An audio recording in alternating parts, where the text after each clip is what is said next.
The House of Black is one of the most promising aspects of AEW on weekly television in the last year or so. And I know that you're going to say, well, this stable hasn't been around for too long. It only has one other member aside from its leader in Malakai Black, the former Tommy End, and Aleister Black from WWE.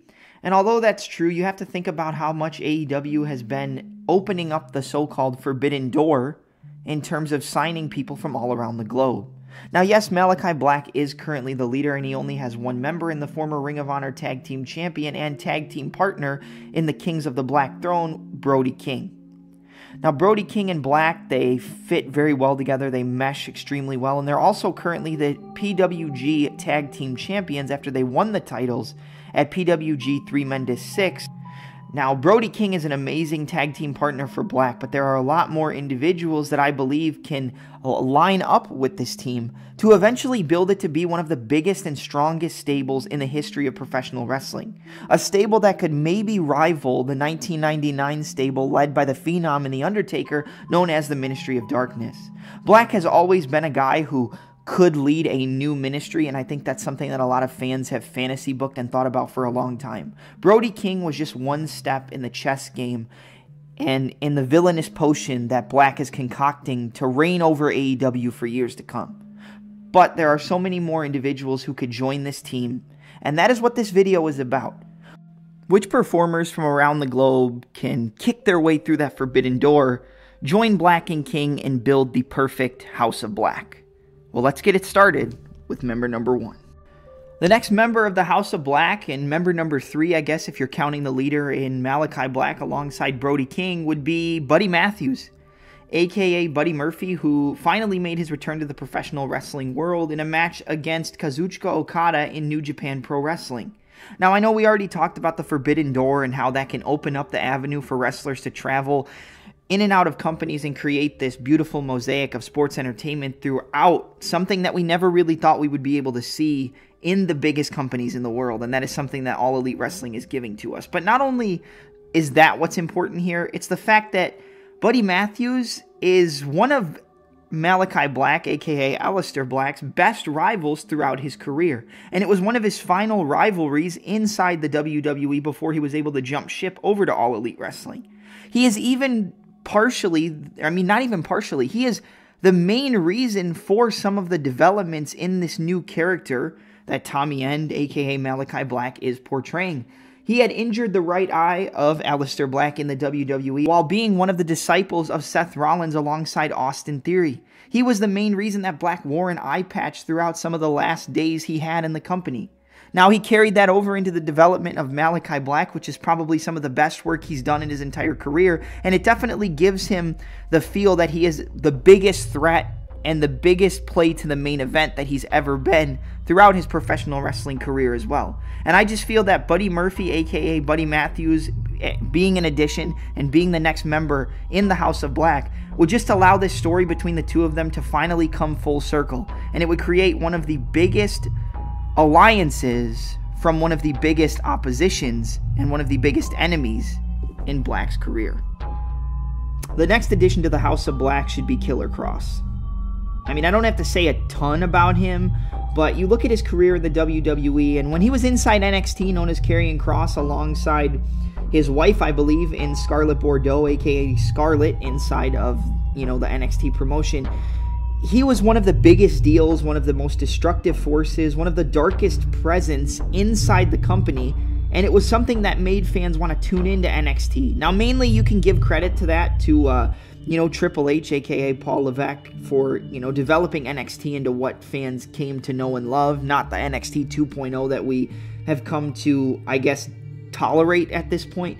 But if Karrion Kross, aka Killer Kross, made the jump over to AEW and aligned himself with Black, Matthews, and Brody King, it would just be another edition of a powerhouse. It would elevate the darkness and the mystery and the destructiveness and the haunting presence of this House of Black. And although they could be perfect rivals throughout their career as their careers continue, with the addition of Killer Kross, and the addition of Scarlett alongside, you would get a female counterpart to the dominant male presence in the House of Black. You would get a person who can be used as a distraction to elevate the rise of this House of Black and the dominance that it can portray over AEW. And I just think that although maybe they're better off being rivals, Killer Kross aligning with the House of Black is what's, in the words of Triple H, best for business. We're going to talk a little bit more about Scarlett and why I think she would be a perfect addition, aligned with Killer Kross, obviously, to the House of Black. I mean, it's a female counterpart. It's a female counterpart and a female presence, which is something that the Ministry of Darkness, although it probably didn't need it at the time, was lacking back in 1999.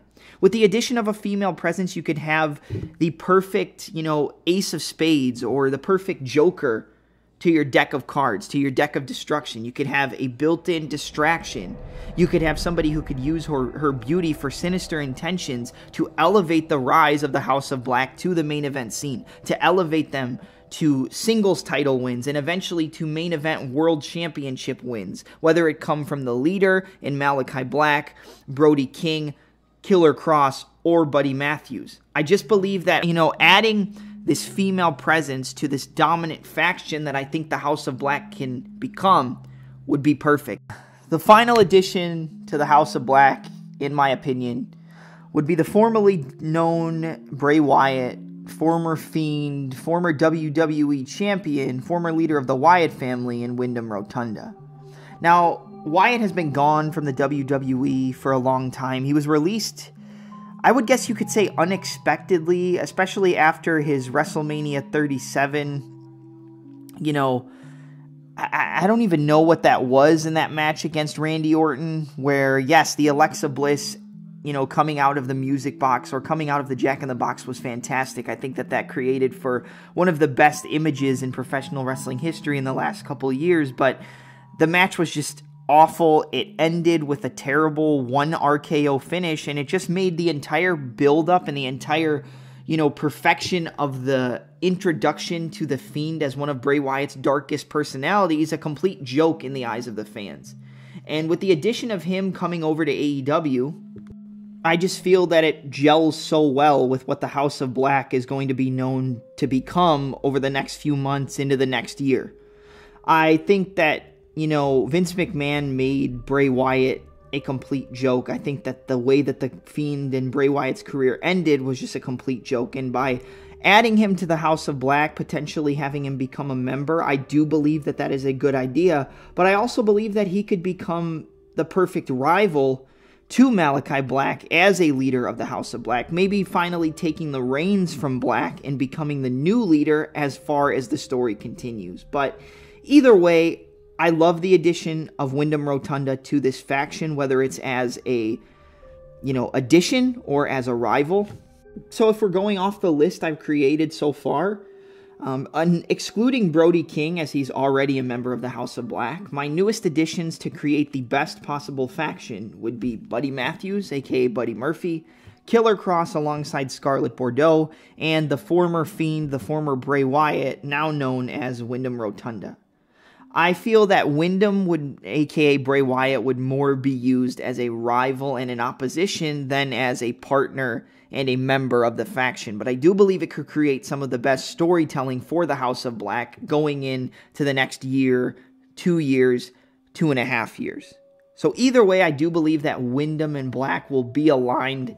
I guess you could say Rotunda and Black will be aligned in their future rivalry at some point, because that would be an injustice to the professional wrestling business to not include them. But yes, I do believe that this is the best possible way to build up the House of Black aside its leader in Malakai.